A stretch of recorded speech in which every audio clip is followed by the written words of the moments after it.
Rolling with the triple C, I'ma make them bend the knee. Rolling with the triple C, don't really count the heat. Guys, year 2022 was amazing, but there was a lot of things that I didn't like about year 2022. I tell you what, there's one thing that I did like. I had a baby, but also having a baby led to a lot of fat. Guys, I literally had a dad bod. Literally, man, I was being ridiculed by the public.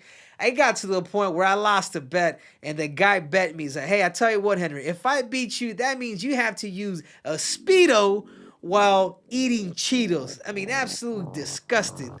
But that's what led me to today's sponsor, Future. Future is a fitness app that pairs you with your own highly credentialed fitness coach who will hold you accountable and keep your workouts fresh and fun. Future coaches have trained professional athletes like me, or like average Joes like you.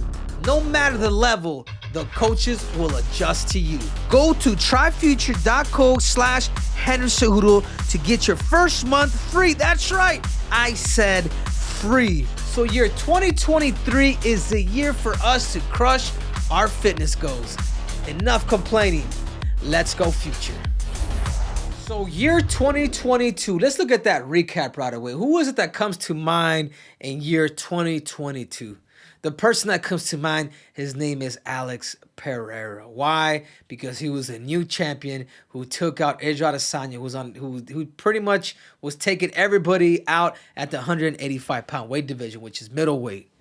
The person that comes to mind, other than myself, let's scratch Triple C out the damn picture. But the person that comes to mind in 2023, his name is Jon Jones Bones. He's gonna remind people why is it that he is the greatest of all time.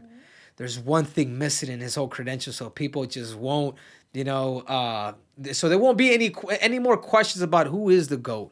Who is the greatest of all time? We go back and we talk about basketball. Automatically, everybody thinks Michael Jordan. We talk about football, people think of Tom Brady.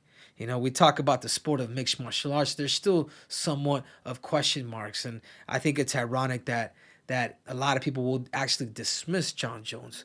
But that being said, Jon Jones going up to heavyweight, going up against the guy that has the craziest power in UFC history by the name of Francis Ngannou, I do believe that will cement Jon Jones.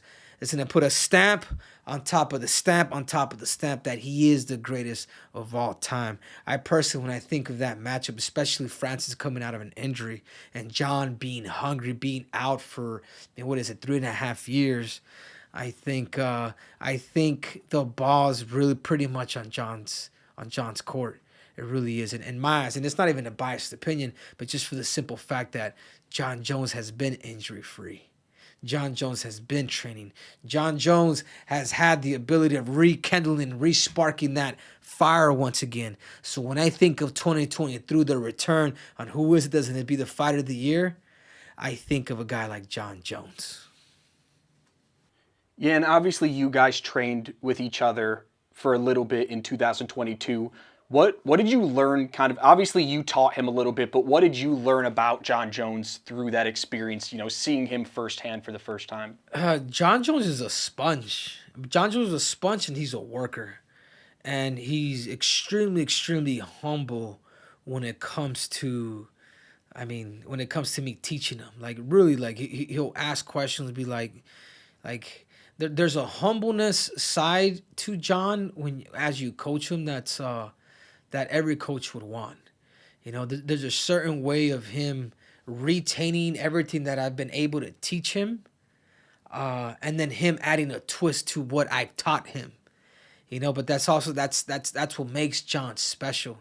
I mean, he has the ability. He has this, he has this God-given ability with added technique and finding like better engineers than he's ever had before.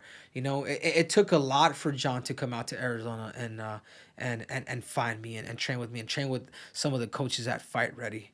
But I think once he saw, that sometimes the Kool-Aid is a little different. I think it's really changed his perspective and his mind on what is it that he can get better. What are the edges that he can eventually find And I saw that because Jon Jones came out to me, for the first time. And then we worked for about a good week. And then he came out to me again. And I'm like, Jon, you've been working on a lot of stuff that we've been teaching you on. And he's like, dude, what do you think? Why do you think I'm out here? In other words, what I'm trying to say is Jon's a businessman. Jon's a businessman.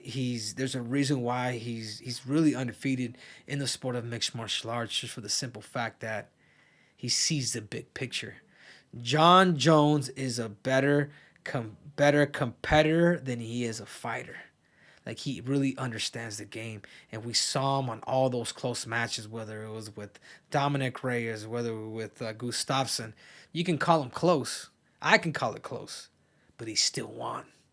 You see, I think that's the difference between Jon Jones and everybody else. Of course, one thing I have to ask you about, Jon Jones might start the year having a little bit of a heavyweight warm-up, maybe against a Curtis Blades, but I think what everyone wants to hear is, what do you think about that Francis Ngannou matchup? And I know you think Jon Jones is going to win that matchup, so what is it about Jon Jones where you think he has the edge in that just monster matchup against Francis Ngannou? The edge on that is I just think his competitiveness. I think the simple fact that I said he's a better competitor. Jon Jones is a better competitor than he is a fighter. That's what he has, the difference between him and Francis Ngannou. Francis Ngannou does have something, and it is called power. But when you're able to fatigue power and you're able to do it in a certain way, I'm not going to give the game plan out here, but when you're able to do that, it changes everything. The bigger they are, the harder they fall. So I think you can doubt a lot of people. Hell, you guys could even doubt me.